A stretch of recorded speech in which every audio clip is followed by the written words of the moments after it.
सलाम है जज साहब, ऐसे जज को सैकड़ों सलाम। अब चाहकर भी बीजेपी का शाह बच नहीं पाएगा।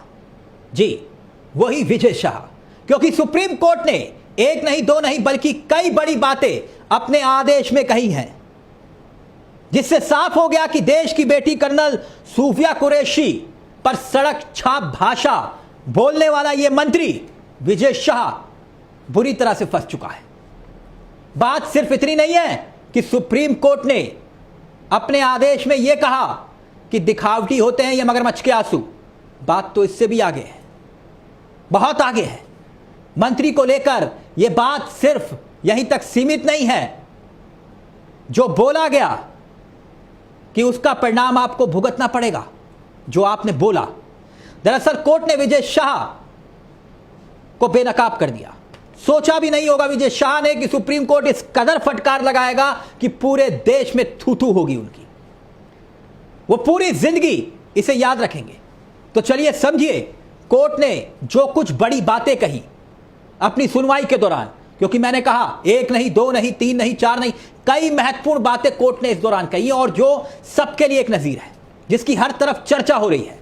सबसे पहली बात, मंत्री विजय शाह की माफी सुप्रीम कोर्ट ने खारिज कर दी।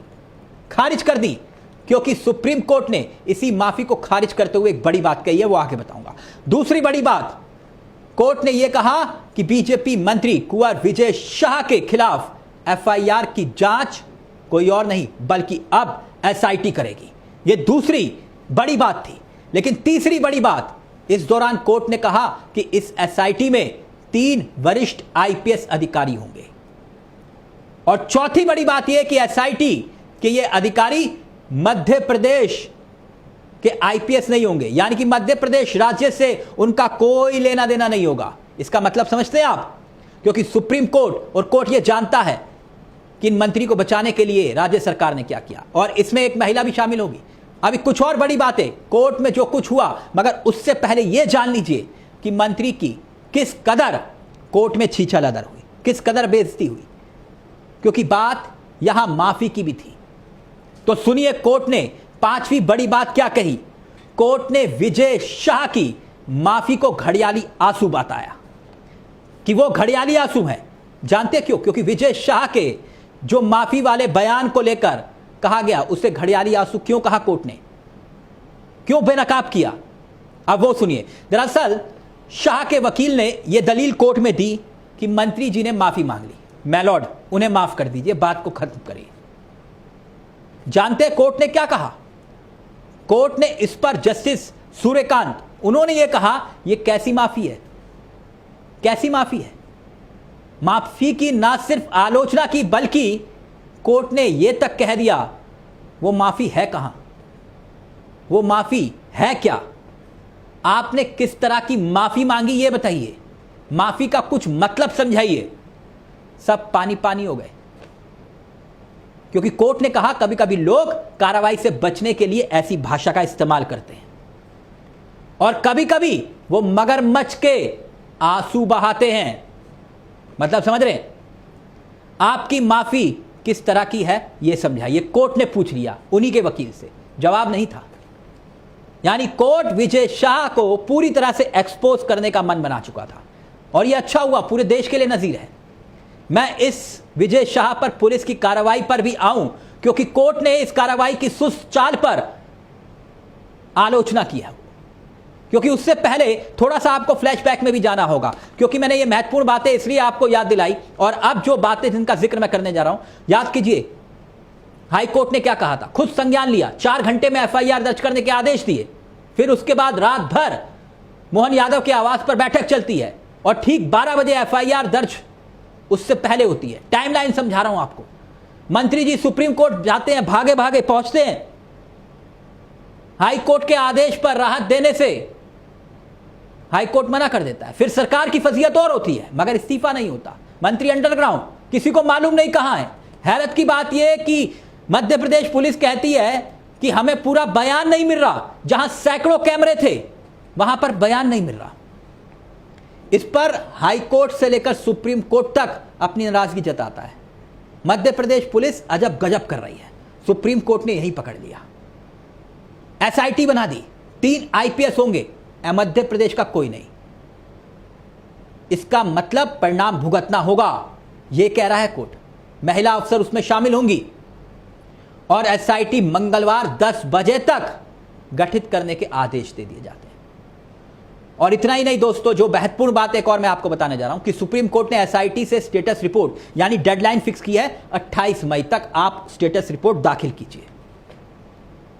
ऐसे में सवाल यह कि अभी भी अगर बीजेपी इस शख्स पर कोई एक्शन नहीं लेती, जिसके आसार कम दिखाई दे रहे हैं, यकीन मानिए बीजेपी की चुप्पी देश के भीतर सवाल खड़ा करेगी। इस मंत्री के शर्मिंदगी के किस्से सुप्रीम कोर्ट में गूंज रहे हैं, पूरे देश में गूंज रहे हैं।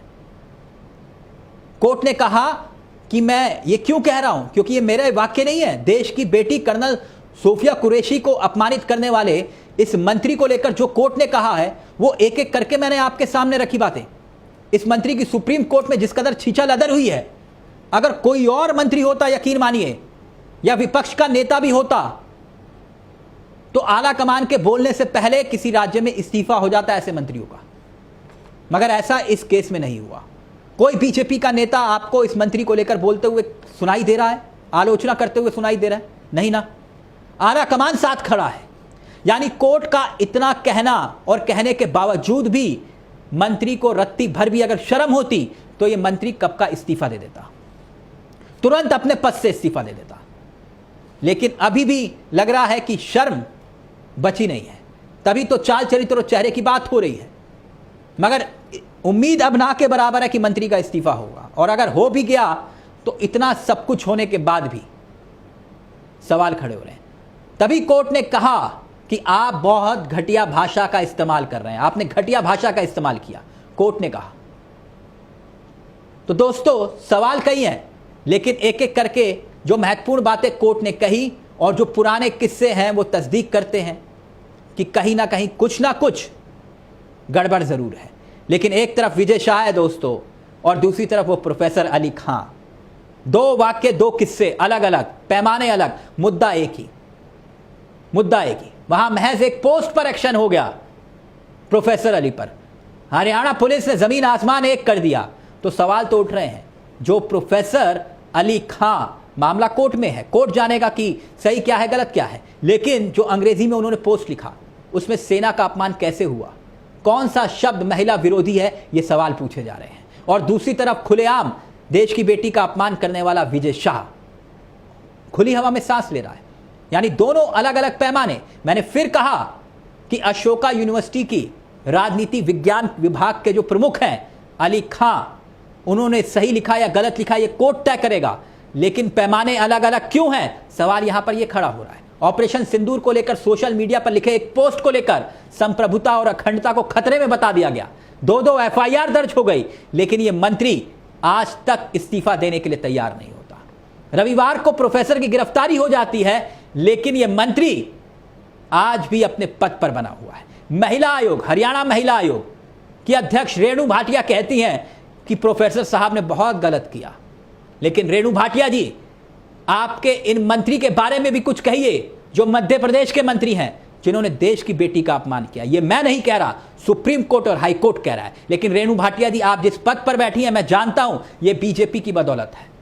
आप ऐसा कुछ भी नहीं करेंगी, ना कहेंगी, क्योंकि ये बीजेपी की राजनीति को सूट नहीं करता। नमस्कार, जय हिंद, जय भारत। इस खबर को लेकर आपकी क्या राय है, मुझे जरूर बताइएगा। एक तरफ बीजेपी का दुलारा यानी आंख का तारा शाह से मोहब्बत है, और दूसरी तरफ प्रोफेसर अली खां पर यह आफत है। इसीलिए सुप्रीम कोर्ट की कई बड़ी बातों का जिक्र मैंने किया। नमस्कार, जय हिंद, जय भारत।